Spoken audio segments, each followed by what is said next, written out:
صباح الخيرات والهنا والنعيم، يا صباح الورد والفل والياسمين. ازيكم يا اغلى فراولات؟ يا رب تكونوا بخير. خلونا في بداية الفيديو نصلي على رسولنا الكريم. اللهم صل وسلم على محمد وعلى آله وصحبه وسلم تسليما كثيرا. سامحوني على صوتي لاني تعبانة شوية اليومين دول، مخستكة حبتين، بس الحمد لله على كل حال. المهم كان بقالي كام يوم ما بنزلش ومش بجيب اي حاجة من بره، فلقيت عندي في التلاجة طماطم ولقيت كام بطاطسية في التربو، بس ما لقيتش خيار وما لقيتش فلفل، فكنت محتاجة خيار وفلفل ضروري علشان خاطر ما ينفعش ما يبقاش عندي خيار وفلفل، خصوصا وانا تعبانة لازم يكون عندي خيار كمان. المهم جبت ايه بقى، جبت 3 ربطات كزبرة، علشان خاطر هعملهم وعينهم في الفريزر، عشان لما عاوزه اكل قلقاس بستصعب انا خطوه الخضره دي، فاعملهم واحطهم عندي. كل ما الاقي كزبره كده وانا بره اقوم جايبه ايه واروح عاملاها وشايلاها في الفريزر، ما بجرالهاش اي حاجه وبتسهل عليك انك تعملي القلقاس بسهوله يعني. التلاتة ب5 جنيه. تمام. جبت ايه كمان بقى، جبت فلفل حامي وبارد. بصوا، الفلفل الحامي والبارد ده يحطهم لي على بعض ب15 جنيه الكيلو. انا جبت نص كيلو بس. انا خليني اتخر بس الحاجات دي. انا زي ما قلت لكم جبت نص فلفل حامي على بارد ب7.5، وجبت الخيار الكيلو ب15. بس الخيار اللي من دول مش حلو خالص يا بنات، مش عارفه في ايه. بصوا يعني مش حلو والله خالص، او معرفش بقى هو في المكان اللي انا جايبه منه هو اللي كده ولا ايه. جبت ايه، طبعا قلت لكم ان انا تربو البطاطس ما فيهوش غير بطاطسيتين او 3، 2 كبار واحده صغيره، فكان لازم اجيب بطاطس. جبت بطاطس فبقى يا رب تطلع حلوه في القليه ولا ايه، مش عارفه والله. جبت ايه كمان، جبت ربطة ملوخية. طالبة معايا اعمل لهم ملوخية النهاردة، فاعمل لهم ملوخية. جبت ربطة واحدة بس، دولت عاملين 5 جنيه الربطة دي. وجبت جنب الملوخية بحب اعمل بتنجان، اقلي بتنجان، فهقلي بتنجان. بصوا انا جايبه صغنطوطي ازاي جميل، بصوا عجبني قوي. هو ب10 جنيه، هو مش صابح شكله ان هو بايت اصلا، بس هو عجبني حجمه يعني. عجبني ازاي يعني عجبني. المهم جبت دولت ب5 جنيه نص كيلو. المناديل مش انا اللي جايباها، هي اللي محطوطه على الترابيزه من امبارح بالليل، لان زي ما بقول لكم تعبانه، ما بقومش من مكاني اشيل حاجه ولا اعمل اي حاجه. خلاص وقت ما بخلص فقره الغدا بالنسبه لي كده اليوم خلاص. زوجي اللي جايبها بالليل وهو جاي بيقول لا، عربيه كانت ماشيه بتبيع المناديل دي عرض خاص، بس ما قاليش بكام صراحه. اسمها ريفال، مكتوب عليها اهي ريفال. معرفش حلوه ولا وحشه ولا ايه ظروفها، لسه اول مره نجيبها يعني. بس هي دي الحاجات اللي انا جبتها من تحت، علشان زي ما قلت لكم انا كنت يعني عامله فتره استراحه من كل حاجه، ما كنتش بعمل حاجه. تعبانه يعني، الحمد لله على كل حال. ادعوا لي دعواتكم يا بنات. فالنهارده هقوم بقى زي ما قلت لكم كده اعمل لهم ملوخيه، فهقوم اقطف الملوخيه دي، وهعمل جنبها بتنجان، وممكن احمر فلفلتين مش عارفه. ورص حاجتي دي بقى، عين البطاطس في التربو والبتنجان في الباسكت اللي فيه، لا ده بتنجان خيار في الباسكت اللي فيه الخضار، هو والفلفل بحطهم هو والفلفل والطماطم في باسكت واحد. اني بقى ادخل معاكم كالعاده يا ساده، وزي كل كل شهرين بقول لكم ان انا بجيب المنظفات بتاعتي كل شهرين. هتقولوا كل شهرين؟ اصل انا عندي ممكن املى جيركن زي ده، 2 من الجيركن ده كلور، فالجيركن 4 لتر، فجيركنين 8 لتر يقعدوا معايا شهرين. حلو قوي لاني بمسح بس بالكلور. بحط مثلا منه نقطه كده على الحوض الاستانلس وانا بدعكه كده عشان ينور. فبس ما بحتاجش مثلا كميه كبيره. فانا هقول لكم ايه اللي عندي كان باقي عندي وايه اللي احتاجته خلاص. فانا بقى المره دي ما فوتش شهرين، انا المره دي فوتت شهر واحد، وجبنا بقيه المنظفات اللي ناقصه، لاني صراحه في الشتاء بغسل كتير قوي، فاستهلكت حاجات للغسيل اكتر من حاجات التنظيف. انا مش بجيب منظفات كتير ولا اي الكلام ده. هقول لكم انا ايه اللي جبته المره دي. بصوا يا بنات، انا عندي ايه من الشهر اللي فات وايه اللي جبته قريب. بصوا دول لا لسه جايباه. ده بريل. انا كاتبه على كل حاجه هي ايه، عشان ايه الجراكن كلها اغلبها زي بعضها. ده بصوا ده جيركن فيبا 4 لتر اهو مكتوب عليه اهو. فانا ملياه زيت صابون من الغالي، في رخيص وفي غالي. الرخيص بحط منه على الغسيل، بيزود الرغوه وبيوفر في المسحوق شويه. والغالي بسيبه للمواعين، ده بيرغي وجميل والله اللهم بارك. بس البتاع من ماسك ايدي بس ايه اتبهدلوا لان هما كانوا في الكيسه واتلحوسوا شويه ايه من حطهم مع بعضهم في الكيسه. فما اعرفش اسعار، مش عارفه اللي بيجيب لي ورقه الاسعار ولا لا. استنى عشان ايه انا بتوه لما هو بيجيب لي الورقه صراحه بتنقذني كتير. مش لاقيه، ما جابليش ورقه الاسعار مع الاسف. فمش عارفه الاسعار صراحه المره دي لان الاسعار بتاع الحاجات دي زادت، بتاع المنظفات زادت خلاص. طيب ايه بقى اللي عندي وما جبتهوش؟ عندي داوني. بصوا الجيركن 3/4 لسه داوني. انا اسفه زي ما بقول كده الحاجه ملحوسه لاني كنت لما كل الحاجات دي في كيسه اللي انا جايباه جديد واللي كان عندي عشان كنت بنضف ارفف الرخام بتاع الحمام عشان احط الحاجات دي عليها على نظافه. فانا همسكهم كلهم دلوقتي بحطهم تحت الحنفيه عادي هم مقفولين كده واعدي عليهم الميه بيبقوا زي الفل. ده بس من الكيسه. فبصوا عندي الجيركن 3/4 فيه داوني فما جبتش داوني. الداوني ما شاء الله تقيل وجميل جميل. الكلور ده كلور بياخد برضو 4 لتر فما جبتش. كان عندي نص الجيركن واضح اهو. بصوا نص الجيركن فيه كلور فما احتجتش. ده ديتول سايب من عند بتاع المنظفات. هو انا صراحه كان قرب يخلص بس انا نسيت اقول لزوجي المره دي انه يجيب لي. بس عادي يعني ممكن اجيبه من اي مكان تاني عادي. في منه بجيبه باللافندر وفي منه اللي هو الريحه الاصليه بتاع الديتول اللي احنا متعودين عليها.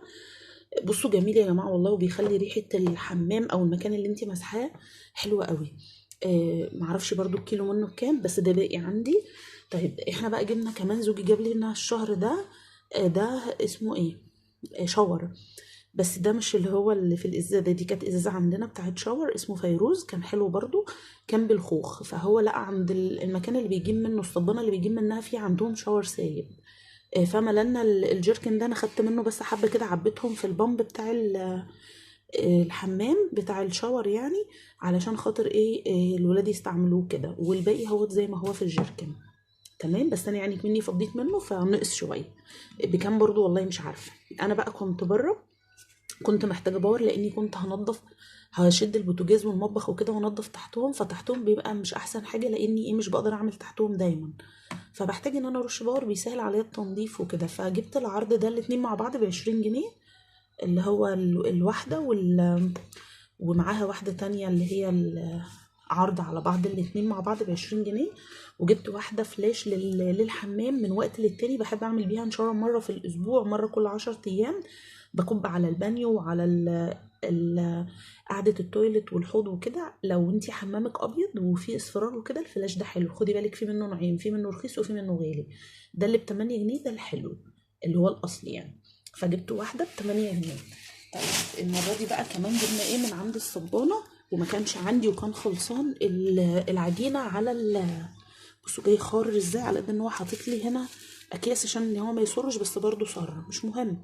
على ما بنيجي بقى زوجي بيجيبه من المكان اللي بيجيبه منه بيجي. بصوا نص الجيركن بملاه عجينه ونص الجيركن كلوريكس الوان. بحط منه مع ابيض او الوان لان هو مش داخله كلور بينضف لو في بقع او حاجه بينضف صراحه الغسيل وحلو تمام. تمام. جبت ايه كمان جبت الجيركنين يعني 8 لتر او 8 كيلو برسيل جل. بصوا اهو ده برسيل جل قوامه بيبقى تقيل وريحته بتبقى روعة. الصبانة دي صراحة احسن صبانة بجيب منها منظفات. المهم ده 4 لتر جبنا منه جيركنين. خليت زوجي جاب لي الشهر ده 2 لان زي ما بقول لكم بغسل كتير قوي قوي في الشتاء وبستهلك مساحيق كتير قوي قوي. بصوا ده برضو خارر ازاي بيخرر خالص اهو مش مهم هغسلهم كلهم مره واحده. ده كمان 4 لتر فيبقى كده جبت 8 كيلو من مسحوق البرسيل الجل علشان خاطر يكفيني الفتره يعني يكفيني الشهرين لان زي ما بقول لكم زوجي بيروح المشوار كل شهرين تمام. طيب جبنا ايه كمان بقى اللهم بارك مسحوق البودر باهي ده. بصوا روعة يا بنات. انا قلت لكم قبل كده عن نوع اسمه ليدر تقريبا. روعة روعة وريحته جميلة بس مع الاسف زوجي مش لاقيه بقاله فترة. باهي ده يا جماعة اللي باللافندر ده روعة ريحته جميلة. بصوا عشان اللي عايز منه بس خدته لكم ايه لقطة شاشة كده عشان ايه انزل لكم صورته هو قد ايه. والله ما اعرف انا لسه فاتحة الحاجات دي معاكم دلوقتي عشان كده لسه ما غسلتش الجراكن دي من بره ولا حاجه. اكيد مكتوب عليه يعني بس انا اللي في الضياع كيلو ونص، او الوزن عند التعبئة كيلو ونص.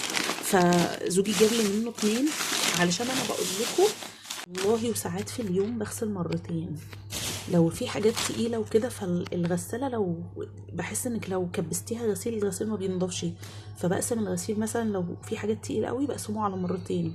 لو في جواكت او حاجة ساعات ممكن بغسل الجواكت بس غسلة لوحدها علشان الغسالة تنضفهم. نفس الحكاية مع لو شايلة فرش السراير غسلة لوحدها.